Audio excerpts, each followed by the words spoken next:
ঝগড়াটা লাগছে কোন জায়গায় দিয়া দেখেন। আমি বলছিলাম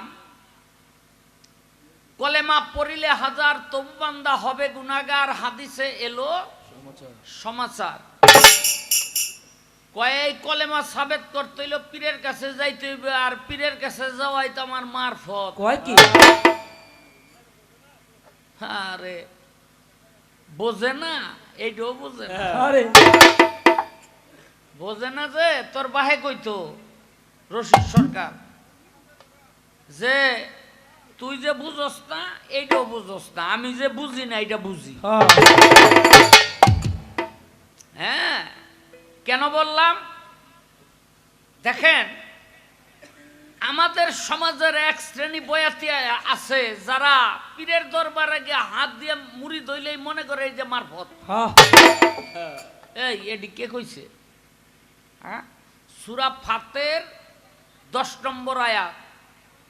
সূরা ফাতের ফাতেহানা, সূরা ফাত ফয়কার ফাক খণ্ডাত। এই সূরা ফাতের 10 নম্বর আয়াতের মধ্যে আল্লাহ পাক বলেন, হে রাসূল আপনাকে প্রশ্ন করতেছে আপনার হাতে হাত দিয়া বায়াত হইলে তারা কি পাবে। আল্লাহ পাক বলে আপনি বলে দিন নিশ্চয় আপনার ওই হাতের উপরেই আমার হাত রহিয়াছে। যেটা আল্লাহর হাত সেটা হলো মারফত, আর যেটা নবীর হাত সেটা হলো শরীয়ত। এটা কই পাইলাম? পবিত্র কোরআন। তাহলে মানুষে প্রশ্ন করেছিল আমরা কি পামু আপনার হাতে হাত দিলে? আল্লাহ পাক বললেন আমার হাত আপনার হাতে হাত দিলে পাবে আমি আল্লাহর হাত। এই যে বায়াত হওয়া এটা হইলো শরীয়তের, এটা মারফতের কোনো কাম কাজ না না। হ্যাঁ, তুমি তো মমতাজের মাইয়া, অন্য কোনো বয়াতিক মতো কথা কইও না, কষ্ট পাই। আস্তে এই দরবারে দরবারে মহিলারা গিয়া ও ঘুরে মুরিদ হয় কিনা? কোন কোন স্বামী আছে এই তোর লাইগা তো আমি আছি, তোর আবার পীরের দরকার কি? আরে কয় না এরকম? আচ্ছা, আপনি পাও ধুইয়া যদি ঘুমাহেন আপনার ওয়াইফের পাও ধোয়া হইব? আপনি যদি খান আপনার ওয়াইফ যদি না খায় তাইলে তার খাওয়া হইব? আপনি ঘুমাইলে হের ঘুম হইতো না, আপনি খাইলে হের খাওয়া হইতো না। যদি হেরা না খায়, না ঘুমাহে, না গোসল করে, আপনি গোসল করছেন হাই করেন নাই, হের গোসল হইব? হইতো না। তাহলে সব তার যেমন করতে হয় তেমনি করে একজন নারীরও পীর মুর্শিদের দরকার আছে। একজন নারীরও পীর মুর্শিদের দরকার আছে।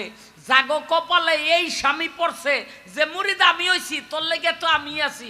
আরে বেডা, তুই নিজেই তো পার হয়ে যাইতে পারবি না। পীর মুর্শিদের দোয়া ছাড়া তুই আবার আরেকজন রে লইছ, নিজের কাছেই ভাড়া টেয়া নাই, আরেকজন রে কয় তোরে ফিরি নিমু। শালার কই যে আসি রে বাবা, আছে না নাই এরকম মানুষ? আছে। কিন্তু কি করতে হবে? আপনি পীরের দরবারে হাত দিয়া বায়াত হলে আপনার স্ত্রীকেও বায়াত করতে হবে, তবেই হবে আপনার মুসলমান বা শরীয়ত করা। তাহলে বলবেন যে মেয়েরা যে বায়াত হবে এর কোনো দলিল আছে? আছে তো, একেবারে কোরআন আছে, কোরআন। আমাদের সমাজের কিছু মানুষ এগুলো গোপন করে। এটা কেন গোপন করে তা বলবো না, গোপন করে। কি? সূরা মুমতাহানাতের 12 নম্বর 13 নম্বর আয়াত পড়ে দেখবেন, রাতের অন্ধকারে বিধর্মীদের স্ত্রীরা, কখন? মক্কা যখন বিজয় করলো আল্লাহর রাসূল, তখন সমস্ত কাফেররা মক্কা ছাইরা চলে যায়। কাফেরদের স্ত্রীরা রাতের অন্ধকারে নবীর কাছে আসলো বায়াত হওয়ার জন্য। আর আরবের মেয়েরা যে কত সুন্দরী এটা না দেখলে বুঝতে পারবেন না। আরবের মেয়েরা যে কত সুন্দরী, আল্লাহ মাফ করুক, আপনারাও মাফ করে দেন। 2016 সনে হজে গেছিলাম, দেখে আইছি এই এই এই আরবের মেয়েগুলি যদি মনে করেন 4-5 হাজার মাইয়া বাংলাদেশের সাইডা দেন, আমগো বাংলাদেশের ব্যাক মহিলাগো কামের বেটি মনে হইব। একটাও মিছা কথা কইতেছি না, কিন্তু দেখেন আমগো কত ধৈর্য। আমরা হ্যাগো লইয়াই খুব সুখে আছি, শান্তিতে আছি, শুকরিয়া আদায় করি।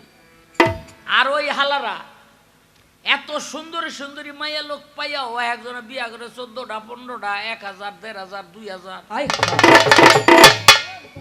কি মিছা কইলা? 4টার বেশি এক লগে রাখে না, কিন্তু বিয়ার বেলায় উস্তাদ। ওই 4টা মনে করেন একটার মাইয়া পছন্দ হয়েছে বিয়া করব, ওই 4টার থেকে একটারে তালাক দিয়া দেয়, আবার ওইটারে আনে। বুঝলেন? রাখবো 4টাই, কিন্তু বিয়া করব হাজার হাজার। আর আমরা কালা কুলা কুপদা যা আছে সব লইয়া ভালোবাসাবাসি চলছে। হ্যাঁ, কিন্তু আমগো কালীগুলির মধ্যে যেই ভালোবাসা প্রেম আছে, ওই ধলাগুলির মধ্যে সেই ভালোবাসা প্রেম নাই। নাই বেটা, তুই বিয়া করছ, তুই আছে না নাই বুঝবি কেমনে? বুঝলেন? তাহলে এই সুন্দরীরা আইলো। এখন রাসূল মনে মনে চিন্তা করে, এই সুন্দরীদের হাতে হাত দিয়া যদি আমি বায়াত করি, বায়াত কিভাবে হতে হয়? হাতে হাত দিয়া।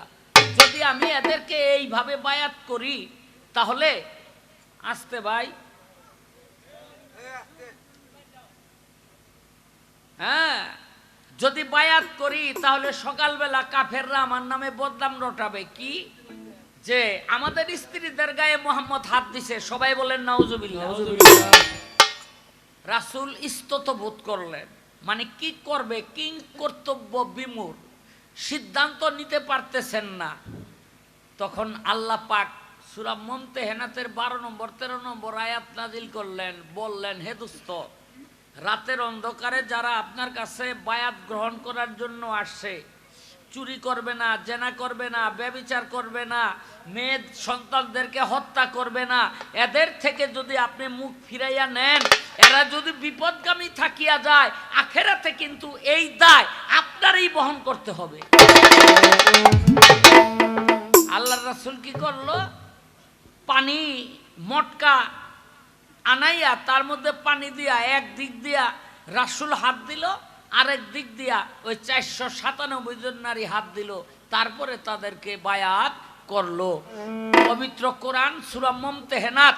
তাহলে পুরুষের বায়াতের কথা কোরআনে আছে, নারীর বায়াতের কথা কোরআনে আছে। যদি তাই থাকে তাহলে এগুলি তো আমার শরীয়ত, এগুলি আমার শরীয়ত। কয় এই বায়াত হইলে আমার মারফতের। আচ্ছা, আমি কোরআনের কথা যদি আপনার মারফতের হয় মাইনা নিলাম, ধরেন আর কি, তর্কের খাতিরে মাইনা নিলাম, তো কোরআনে যে কইছে নামাজ পড়ো, যাকাত দাও, হজ করো, রোজা করো, আপনি সেটা মানেন না? কান টানবো, মাথা টানবো না, কিছু মানবো কিছু মানবো না, এই ফকির লই আজগা পড়ছি। এই তোমার একটা কথা জিগাই, আমরা যারা শরীয়ত করি তারা একটা স্ত্রীর কাছে গেলে স্ত্রী সহবাসের দোয়া পাঠ করি নাকি ভাই? হ্যাঁ, করি না? হ, যে জানে হাই কয় হ, বুঝলেন নি? আচ্ছা, তোমগো মারফতে স্বামী সহবাসের দোয়া কি এইটা কইবা?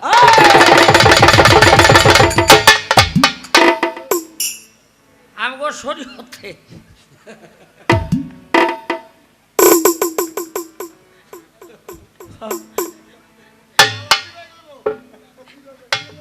এটা আমারে বুঝে কইতে হইব।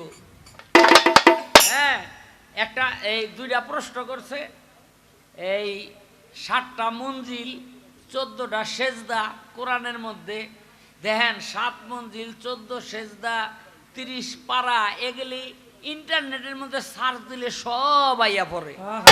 এমন কথা আমারে জিগাও যে কথা আমি কইতে না পারি, মনে করবা যে আমারে ঠেকে এলাইছো। ওই যে মোবাইল লইয়া ইন্টারনেটে টিভি দিলে ব্যাক পোলা মানে পেয়ে যায়, এটি জিগে কোনো লাভ আছে? এই যে দেখো আমি তোমারে জিগাইছি স্বামী সহবাসের দোয়া কি, যদি ইন্টারনেটে পাও সারা জীবনের জন্য আমি গান চাইরা দেব। নতুন কথা, তাজা কথা, এগুলো তাজা কথা। হ্যাঁ 500 কামাই লাইছি। এই যে দেখো আরো 100 দিছে এই ভাই, আলহামদুলিল্লাহ কম। আচ্ছা আমি একটা কথা জিজ্ঞেস করব, শরীয়তের হইল পড়া কলেমা, নাই মাবুদ আল্লাহ ব্যতীত, হযরত মুহাম্মদ সাল্লাল্লাহু আলাইহি সাল্লাম তার প্রেরিত রাসূল, বুঝলেননি? হ্যাঁ অনেকে কয় পুরুষ, এগুলি হলো অপব্যাখ্যা।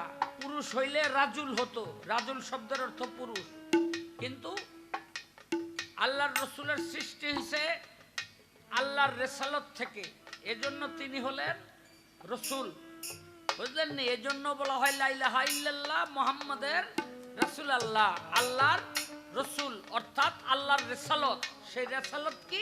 রেসালত মানে হলো স্বভাব, রেসালত মানে হলো চরিত্র। আহাত হলো গোপন আর আহাম্মত হলো প্রকাশ। এগুলিও অনেক নিগুর কথা, সব জায়গায় বলা যায় না। এখন শরীয়তের কলেমা হলো পড়ার, আর মারফতের কলেমা হইল দেখা। আমি একটু জানতে চাই এই মারফতের দেখা কলেমাটা, এই কলেমাটা কিভাবে দেখবো, এই কলেমার রূপটা কি? আসতে মনে করেন গজার মাছ আর হইল মাছ একই রকম, ফোঁটা খালি ভিন্ন নাকি? ট্যাংরা মাছ আর বজ্জা মাছ একই রকম, সাইজ খালি একটু ছোট বড়। বাইং মাছ কুচ্চা মাছ দেখতে একই রকম নাকি? খালি থোতাদার কুচ্চা মাছের থোতার এখানে একটু চেপটা, বুঝলেন নি? ইলিশ মাছ আর চন্দন মাছ এটা একই রকম, ইলিশের স্বাদ আছে, চন্দনের স্বাদ নাই। তাহলে এই যে কলেমাটা এটা দেখতে কেমন? আমাকে যদি মনে করেন গজার মাছটা দেখাই এখন, এটা হইল মাছের মতো, এই যে গজার মাছের মতো হইল মাছটা বুঝা নিলাম। এই হইল আমার একটাই প্রশ্ন রইল, আর জবাবটা দিলে যেন হ্যার ঘুমটা ভাঙ্গা যায়। এই যে ঘুমাইতেছে তোমার মতো মোটা। উনি 2-3টা কথা বলছে, আমি খুব সংক্ষিপ্ত করে জবাবটা দিয়ে যাই। প্রথমত আমাকে বলে উনি যে বোঝে না তাও বোঝে না। আমি 2 মিনিটে কথাটা শেষ করে দেব দাদা, 2 মিনিট, জাস্ট 2 মিনিট। আমি যে বুঝি না তা তো আমি বুঝি, আমি যে বুঝি না এই যে কথাটা বললেন, না বুঝলে ভাই গান গাই কেমনে আমি? হ্যাঁ এটাও তো একটা কথা, না বুঝলে আপনার সাথে পালা গাই কেমনে? বুঝতে হইব এমনে এমনে। যাক বেশি বাড়াবো না, যেহেতু নিচে থেকে ভাই বলতেছে কথা বেশি বলা যাবে না, আমি সংক্ষিপ্ত করেই বললাম। আবার বলতেছে বায়াতের কথা বললা, কিন্তু 5 ওয়াক্ত নামাজের কথা তুমি মানো না কেন? ভাইরে, পবিত্র কোরআনের মধ্যে 5 ওয়াক্ত নামাজের কথা কি আছে? বলছে? হ্যাঁ, ওখানে বলেছে সালাতের কথা। 82 জায়গায় সালাত কায়েম করার কথা। আকিমুস সালাতা ওয়া তু যাকাতা, অর্থাৎ সালাত কায়েম করতে হবে, যাকাত প্রদান করতে হবে। এখানে সালাতের কথা বলা হয়েছে, ওখানে কিন্তু 5 ওয়াক্ত নামাজের কথা বলা নাই। এই বিষয়টা নিয়ে আমি অনেক কিছুই বলতে পারতাম, এই যাকাতের বিষয় নিয়ে আর সালাতের বিষয় নিয়ে, যেহেতু সময় নাই এই জন্য আমি বললাম না, আমি অল্পতে শেষ দিলাম, আপনি বুঝে নিছেন। কারণ জ্ঞানী মানুষ তো ইশারাই যথেষ্ট। কি আবার কয় মানে কইতাছে এমন প্রশ্ন তুমি আমারে করো যেগুলা ইউটিউবে সার্চ দিলেই পাওয়া যায়। হ্যাঁ, এখন তো ডিজিটাল যুগ, আপডেট, আপনার কোন জিনিস গুগলে না পাওয়া যায়? সবই পাওয়া যায়, এটা কোনো বিষয়ই না। পবিত্র কোরআন শরীফটা আপনি দেখবেন যে একটা সফটওয়্যার আছে পুরাটা একদম নামানো, তো সবকিছুই তো পাওয়া যায়। আর উনি বলতেছে কয় আমি একটা প্রশ্ন করি, দেখো এরকম প্রশ্ন করবা। কি প্রশ্ন? কয় মারিফতে সহবাসের দোয়াটা কইবা। সহবাসের দোয়া। কয় আমার শরীয়তে তো সহবাসের দোয়া আছে, তোমার মারফতে আছে নাকি? কত কেমনটা লাগে, খুঁজা খুঁজা প্রশ্ন নিবার করে কি হ্যাঁ? বলে কি শুনেন, এই যে সহবাসের কথা যে বললেন, এই যত যাই ঝামেলা আকাম কুকাম এগুলো হলো আপনারা করেন, বুঝছেন? মারফতের যারা ফকির, আমার গনিশা বাবা, আমার রাহাত বাবা, শাহালি বাবা, তারা এগুলোর মধ্যে ছিল না তো। আল্লাহর ওলিরা, সাধকরা, এরা তো কখনো সহবাসের মধ্যে থাকে না। তো সহবাস যদি না করেন আবার দোয়া হয় কিসের? বিষয়টা তাই না? আপনাদের বিষয় আর আমাদের বিষয় তো এক না। তা আপনার সাথে আমার মিলবে কিসে? এগুলো আমাদের কাজ করব না, এগুলো আপনার উপর দিয়ে দিছি। এই যাই জামালা আপনারা কইরা খান, কইরা কাইটা খান, এগুলো আমাকে কাজ না। অতএব এই বিষয়ের কোনো সহবাসের কোনো দোয়া নাই, এগুলোর মধ্যে আমরা নাই, এগুলোর কোনো দোয়াও নাই। বলে কি? হ্যাঁ বলে কি? কি কয় আর না কয়? কয় চকির তলাও তলা, আগর তলাও তলা, কি এর লগে না কি মিশাইতেছে? আরে তলা, আরে তলা। যাক, আমার বলা কওয়া শেষ। এবার আমার কাছে একটা প্রশ্ন করছে, আমি প্রশ্নটা মুখে জবাব না, আমি গানের মধ্যে জবাবটা দিয়ে দেই, যেহেতু সবাই আপনারা গান পাগল। আমি এই প্রশ্নটা যেখান থেকে সে করেছে ঠিক ওইখান থেকে ওই বিষয়ের উপরে আমার একটা গান থাকবে, গানের পরে আমি বিচ্ছেদ গান রাখবো। গানও হয়ে গেল, জবাবও হয়ে গেল, কি বলেন? কথাই থাকলাম না। ওরে কলেমার মালিক হয় মাইয়া, কলেমার মালিক হয় মাইয়া, বিসমিল্লাহ হয় পুরুষের। আত্মজ্ঞানে জানতে হবে ভেদ বিধান তোমার ফতের, আত্মজ্ঞানে জানতে হবে ভেদ বিধান তোমার ফতের। ওরে কলেমার মালিক হয় মাইয়া, কলেমার মালিক হয় মাইয়া, কলেমার মালিক হয় মাইয়া, বিসমিল্লাহ হয় পুরুষের। আত্মজ্ঞানে জানতে হবে ভেদ বিধান তোমার ফতের, আত্মজ্ঞানে জানতে হবে ভেদ বিধান তোমার ফতের, আত্মজ্ঞানে জানতে হবে ভেদ বিধান তোমার ফতের, আত্মজ্ঞানে জানতে হবে ভেদ বিধান তোমার ফতের, আত্মজ্ঞানে জানতে হবে ভেদ বিধান তোমার ফতের।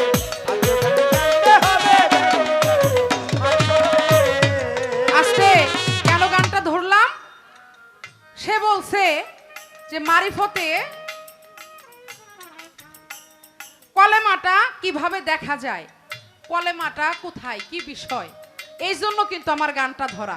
আপনি পুরো গানটা শুনেন, শুনলে আপনি জবাবটা পেয়ে যাবেন। আত্মজ্ঞানে জানতে হবে ভেদ বিধান তোমার ফতের, আত্মজ্ঞানে জানতে হবে ভেদ বিধান তোমার ফতের। শরীয়তের কলমা হইল কাগজ লেখা হরফে, ওরে তরিকতের কলমা হইল সহি শুদ্ধ আরেফের গো, সহি শুদ্ধ।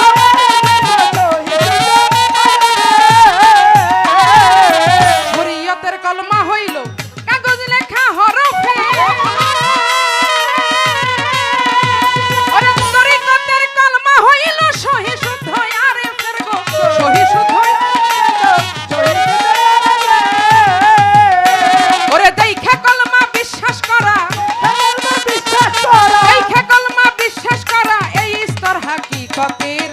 আত্মজ্ঞানে জানতে হবে ভেদ বিধান তোমার ফতের, আত্মজ্ঞানে জানতে হবে ভেদ বিধান তোমার ফতের, আত্মজ্ঞানে জানতে হবে ভেদ বিধান তোমার ফতের, আত্মজ্ঞানে জানতে হবে ভেদ বিধান তোমার ফতের, আত্মজ্ঞানে জানতে হবে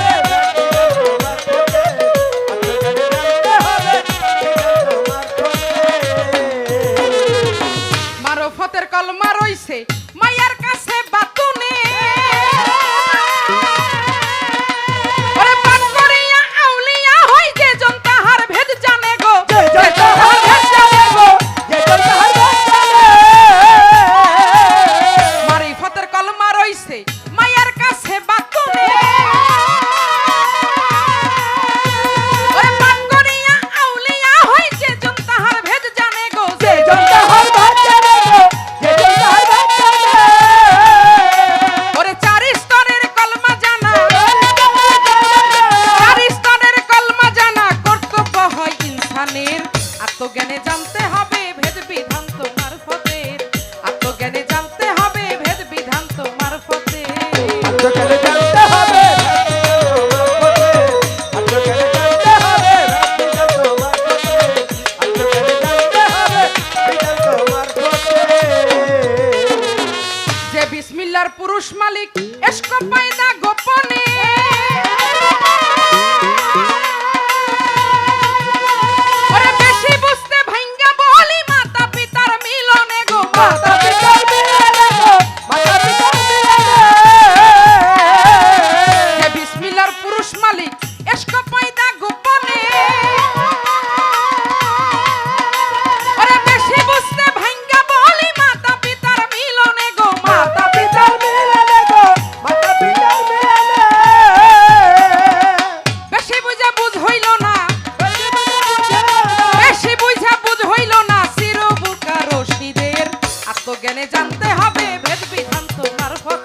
এই কলেমার মালিক হচ্ছে একজন মাইয়া, আর বিসমিল্লার মালিক হচ্ছে পুরুষ। এই জন্য গানের মধ্যে সাধক বলেছেন আত্মজ্ঞানে জানতে হবে ভেদ বিধান্ত মারফতের। এটা হলো গোপন বিষয়, এটা মঞ্চে বলার মতো এরকম না, আর সময়টাও নাই। তবে আরেকটু আপনাকে বলি, সেটা হচ্ছে কলেমা পড়া বা পাঠ করার জিনিস না, এটা হচ্ছে বস্তু। আপনি তো বুঝতেই পারলেন এটা পাঠ করা বা পড়ার কোনো বিষয় না, এটা হচ্ছে বস্তু বিষয়, যা লৌহ মাহফুজ বা গঞ্জ মুখফির আঁকা নকশাই হলো কলেমা। আমি চেষ্টা করলাম আপনাকে বোঝানোর, আশা করি আপনি বুঝতে পারছেন।